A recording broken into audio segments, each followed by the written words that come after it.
Welcome, friends, to another Wolff Responds. I want to call this one, It's the Capitalist System, Stupid.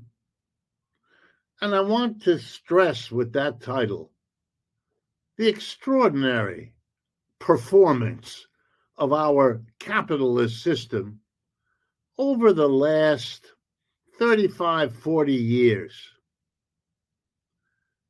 Here's what I'm going to tell you. It's a summary of a recent report put out by the RAND Corporation. That is a think tank that produces research very close to the American government, historically very close to the American military establishment, an impeccable source of pro-capitalism, pro-American, you name it. Even they, however, when they look at the statistics, and they do so honestly, come up with the following stark reality. They compare 1975 with the present, more or less, 2022, 2023, using the most recent data that are available. And here's what they tell us. They divide Americans into the poorest 90%, in other words, the vast majority of us, and the top 10%. And they point out that back in 1975, the 90%, the majority, got 2/3 of all the income. 90% got 2/3 or 66% of all the income. Of course, the 10% at the top, they got the rest. They got a third. 10% of the people got 33% of the income, and the other 90% got 2/3 of the income. But more important than that is, how did it change over the last 40 years, give or take? Well, let's look. The bottom 90% nowadays gets about 46 or 47% of all the income. They dropped the 90%, where you and me are. The 90% dropped their share of the national income by 20 points, from 66 to 46. The 10% at the top now get over half the total income of the country. The way we say this, or summarize it in economics, is that there has been a massive redistribution of income from the bottom and the middle to the very top. The next time you enjoy watching Elon Musk jump around the podium at some rally, or Jeff Bezos, or Bill Gates, or Warren Buffett, or President Trump, you're looking at that group, that top 10%, who are now taking home more than half the income available in this country, leaving the other 90% of us to fight each other for what's left. And boy, does this country show that we are fighting over what's left. Some of us are kicking government workers out of their jobs. Others are kicking university researchers out of their jobs.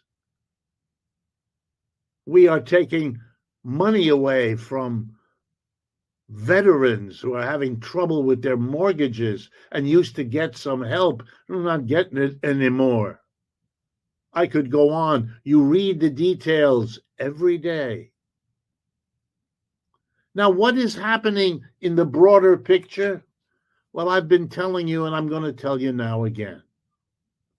When empires die, which every empire in the history of the world has done, And the empire that used to run the world for the last 75 years is the United States empire. We have more bases abroad for our military than all the other militaries of the world combined. We spend more on our military abroad than all of the rest of the world combined. And the rest of the world includes Russia, China, and so on. The dollar is the world's currency. It still is, although it's holding on by the edge of its fingernails to that position.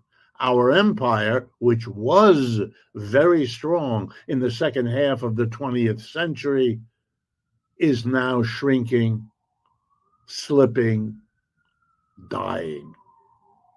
And when that happens, it is typical, and this is true of ancient Greece, Rome, Persian Empire, Ottoman Empire, British Empire, all of them.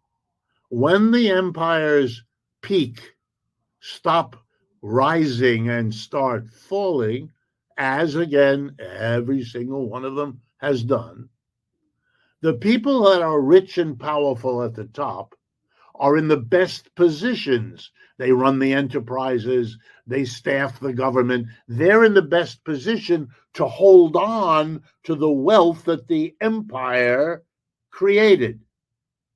All of the pain, all of the costs of a declining empire, they push off themselves onto the people below.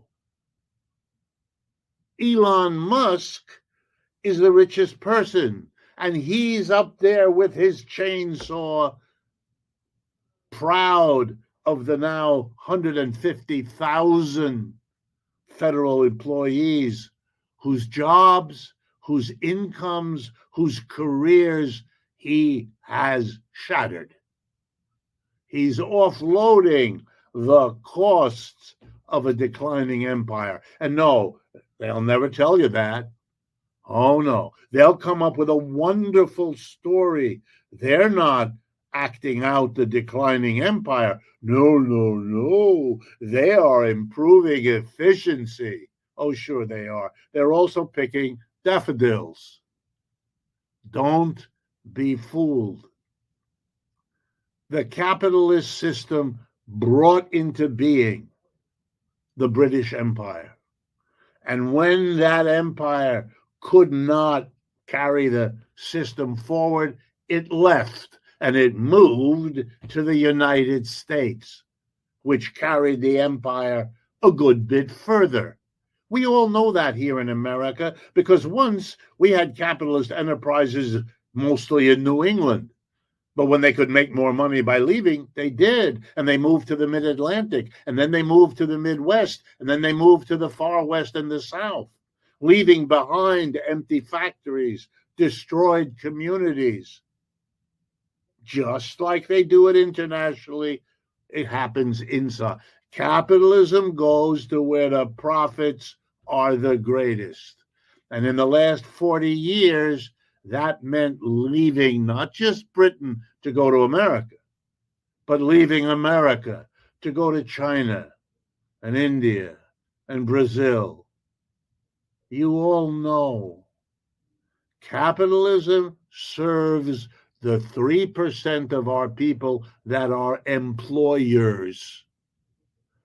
That's what it means to say a business is a profit maximizing business. It's a polite way of saying it takes care of the people at the top, the ones who get the profit. It doesn't worry about those who are expendable below. We let that system continue. We live with the results we are experiencing now. Capitalism, led by our manufacturers, quit the United States decades ago because it was more profitable elsewhere. We're left to celebrate a patriotism that is impoverishing all of us. If interventions like this strike you as worth thinking about, worth discussing, please share this video with friends, family, anyone you think might be interested. That's why we make them. And of course, we will be grateful for any donations, financial, that can help us pay the costs of what we do. Thank you.